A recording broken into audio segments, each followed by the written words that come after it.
안녕하세요, 황은태입니다. 저는 한 달에 한 번씩 지리산에 갑니다. 그 동네 사는 지인과 지리산 정기를 마시며 얘기를 나누고 밥을 먹는 게 목적입니다. 산을 타고 나면요, 확실히 몸이 달라집니다. 머리가 맑아지고 생각이 정리됩니다. 몸도 가뿐해집니다. 보약 한 제 먹는 것 이상의 효과가 있습니다. 그래서 기회가 되면 산에 들어가 한두 달 있어 볼까 하는 그런 생각도 합니다. 오늘은 산에 사는 사람들 이야기, 산이 좋아 산에 사네를 소개합니다. 경쟁이 지친 사람들은요, 산에 들어가 신선처럼 사는 것을 꿈꿉니다. 하지만 산에서의 생활이 그렇게 만만한 게 아닙니다. 산에 들어간다고 득도를 하는 것도 아닙니다. 거기 역시 치열한 삶의 다른 현장입니다. 산에 들어가는 목적은 여러 가지입니다. 자식을 잃고 그 상처를 치유하기 위해 들어간 사람도 있고, 치매에 걸린 어머니 봉양 때문에 들어간 사람도 있습니다. 몸을 치료하기 위해 들어간 사람도 있고, 글을 쓰기 위해 들어간 사람도 있습니다. 산에 들어갔다 다시 나온 사람도 있고, 외로움 때문에 힘들어하는 사람도 있습니다. 만약 산에 들어가 살기를 원하면요, 사전에 이 책을 읽고 결정하시길 바랍니다. 산은 사람을 치료합니다. 도종환 시인이 대표적입니다. 그는 접시꽃 당신이란 시집으로 100만 권이나 그런 시집을 판 아주 스타 시인입니다. 결혼 3년 만에 암으로 먼저 세상을 떠난 아내를 그린 접시꽃 당신을 썼고, 시집 출간 이후 시작 활동을 왕성히 합니다. 수많은 강연을 하고 방송 진행자로도 활동합니다. 그러다 급제동에 걸립니다. 병명은 자율신경 실조증입니다. 교감신경과 부교감신경의 균형이 깨지면서 발생하는 아주 희귀한 질병입니다. 체내 면역 체계가 무너지면서 감기라도 걸리면 1년이 가도 낫지 않는 중대한 질환입니다. 병원도 다니고 약도 먹었지만 백약이 소용없었습니다. 결국 학교를 그만두고 산에 들어옵니다. 그리고 자연 덕분에 회상합니다. 사람의 병을 낫게 하는 것은 자연이라는 히포크라테스의 이론을 온몸으로 체험한 생생한 모델이죠. 자연은 그 자체로 인간에게 깨달음을 줍니다. 불과 묘법 중에 방하라는 게 있습니다. 정신과 육체를 유린하는 일체의 집착을 놔버리는 일, 집착을 일으키는 여러 가지 인연을 놓아버리는 일을 말합니다. 끊임없는 방하, 방하라서 해탈에 이를 수 있다는 게 선종의 요체입니다. 그렇게 얻은 평온으로 그는 몸도 치유하고 해인으로 가는 길이란 시집도 씁니다. 글을 쓰기 위해 산에 들어간 사람들도 있습니다. 소설가 표성음, 김성동, 이원규 시인, 이회수 등이 그렇습니다. 표성음 같은 사람은요, 작가는 시골에 내려오면 안 된다, 작가는 도시에서 살아야 한다, 도시에서 시달리며 글을 쓰는 게 작가라고 말하는데, 저는 그분의 말에 공감합니다. 글이란 저작거리에서 갈등하고 여러 일을 겪을 때 나온 거지 아무 자극이 없는 데서 나오는 게 아니라고 생각하기 때문입니다.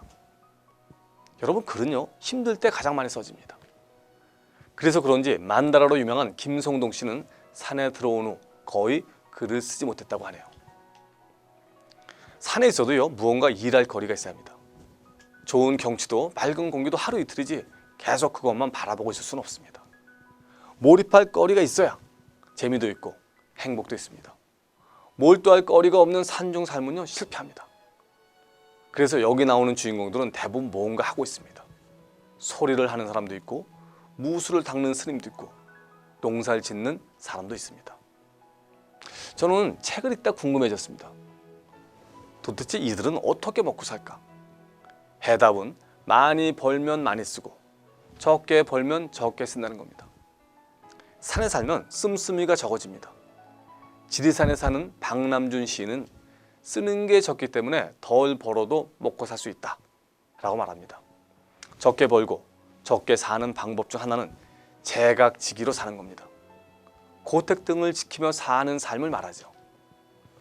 서울대 철학과 교수를 하다 때려치우고 제각지기로 사는 사람도 있습니다. 이 책에 나오는 이우원 씨는요, 12년째 제각지기로 삽니다.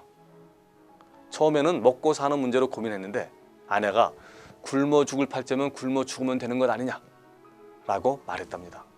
참 배짱이 부럽습니다. 그가 말하는 제각지기의 장점입니다. 계약서가 필요 없다. 나가고 싶으면 언제라도 나가면 된다. 무료다. 계약금도 전세금도 없다. 제실마다 제사 비용 충당을 위해 전답이 달려있는데 무상으로 얻어 쓸 수 있다. 최소한의 호구책은 낸다. 경관이 좋다. 직관들이 잡은 명당이기 때문이다. 문중 행사에 일절 관여하지 않아도 된다. 한마디로 비록 가진 것은 없어도 경치 좋은 곳에서 별 걱정 없이 사는 것 멋져 보입니다.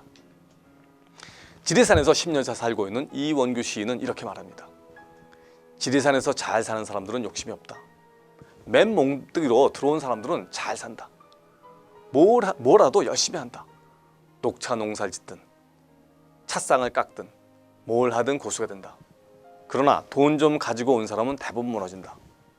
몸을 움직여 일할 생각을 하지 않고 돈 까먹는 불안감, 잊혀졌다는 소외감에 사로잡힌다. 마음은 바빠지고 주민들과 마찰이 생기고 결국 상처만 받는다. 여기까지 와서 인터넷으로 주식을 하는 사람도 있는데 대부분 깡통을 찬다. 지리산에서 살아남으려면 잔머리 굴리지 말고 몸을 움직여야 한다 라고 말합니다. 산에서 사는 두 가지 방법이 있습니다. 섬 같은 고립을 자청해 그 안에서 나만의 자유나 구도나 고독을 구가하는 방법과 희장의 자판처럼 나를 활짝 열어 이웃들과 형제를 나누며 사는 방법이 그것입니다. 여러분, 한자로 신선자가 있습니다. 산에 사는 사람이란 말입니다. 산에 다니다 보면요, 그 말의 의미를 알게 됩니다. 신선이 산에 사는 것이 아니라 산에 살다 보면 신선이 된다는 말입니다. 그만큼 산은 우리에게 많은 깨달음을 줍니다. 휴식을 주고 건강을 주고 욕심을 버리게 만들고 겸손하게 만듭니다. 저작거리에서의 부귀영화가 별거 아니다 라는 것도 알게 합니다.